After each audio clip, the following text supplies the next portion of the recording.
It's Sunday routine. After 6 days of work, ஒரு நாள் ரிலாக்ஸேஷனுக்கு. So I started the day with brisk walking. Walking முடிச்சுட்டு ஒரு coffee break. வீட்டுக்கு வர வழியில் இந்த வீக்குக்கு தேவையான எல்லா வெஜ்ஜீஸையும் ரீஸ்டாக் பண்ணுறதுக்காண்டி ஷாப்புக்கு போய் ஃபஸ்ட்டு பர்ச்சேஸ் பண்ணியாச்சு. தென் சண்டே ஸ்பெஷல் நான்வெஜ். இன்றைக்கி எங்கள் வீட்டில் ஃபிஷ். என்னோடய ஸ்டைலில் ஃபிஷ் கிரேவி எப்படி வைக்கிறதுன்னு சொல்கிறேன்.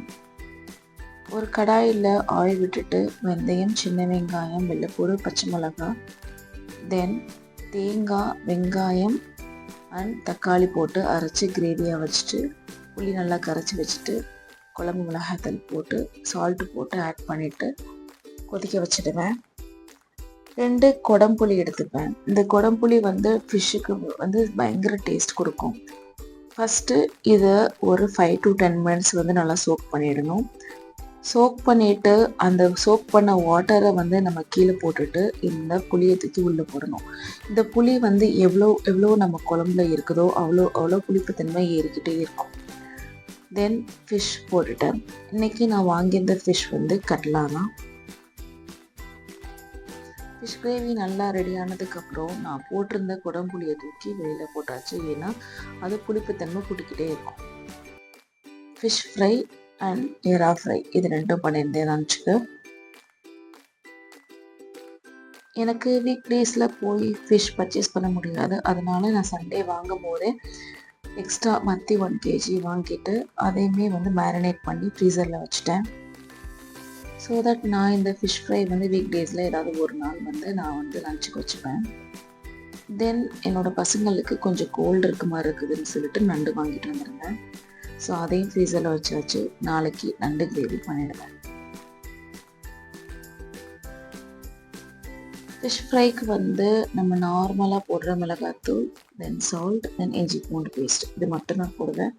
வேறு எதுவுமே போட மாட்டேன். ப்ரான்ஸுக்கு அதே மேரினேஷன் தான். ரொம்பவே டேஸ்ட்டாக இருக்கும். ப்ரான்ஸை நல்லா ஃப்ரை பண்ணிவிட்டு லாஸ்ட்டில் கொஞ்சோண்டு பெப்பர் அண்ட் கருவேப்பிலை போட்டு இறக்கணும்னா சூப்பரான prawns pepper fry ready.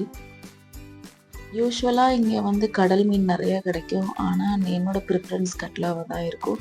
Because சின்ன வயசுலேருந்து எனக்கு கட்லா சாப்பிட்டு மட்டும்தான் பழக்கம். ஆஃப்டர் மேரேஜ் தான் நான் கடல் மீன் சாப்பிட்டேன். பட் இருந்தாலும் கட்லாவோட டேஸ்ட்டு அதுக்கு ஈக்குவலாக வராது. லஞ்சுக்கு ஒயிட் ரைஸ், மீன் குழம்பு, குழம்புல போட்ட மீன், தென் ப்ரான் ஃப்ரை, அப்புறம் ஃபிஷ் ஃப்ரை. தென் பிஸ்மில்லா சொல்லி சாப்பிட்டா அவ்வளோ சூப்பராக இருந்தது.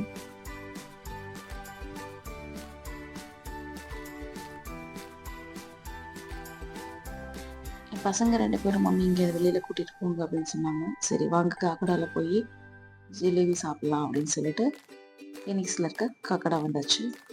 எனக்கு சென்னை வந்ததுக்கு அப்புறம் மட்டும்தான் அந்த ஜாங்கிரி அண்ட் ஜிலேபி டிஃப்ரென்ஸ் தெரியும். ஊரில் இருக்க வரைக்கும் ஜிலேபின்னா எப்பவுமே பேக்கரியில் வாங்குகிற அந்த ஜிலேபி மட்டும்தான். ஆனால் இங்கே அது ஜாங்கிரின்னு சொல்லுவாங்க. ஃபஸ்ட்டு நான் இந்த ஜிலேபி டேஸ்ட் பண்ணது சவுகார்பேட்டையில் இருக்க காக்கடான்னு தான். அங்கே சாப்பிட்டுட்டு எனக்கு ரொம்பவே பிடிச்சிருந்தது.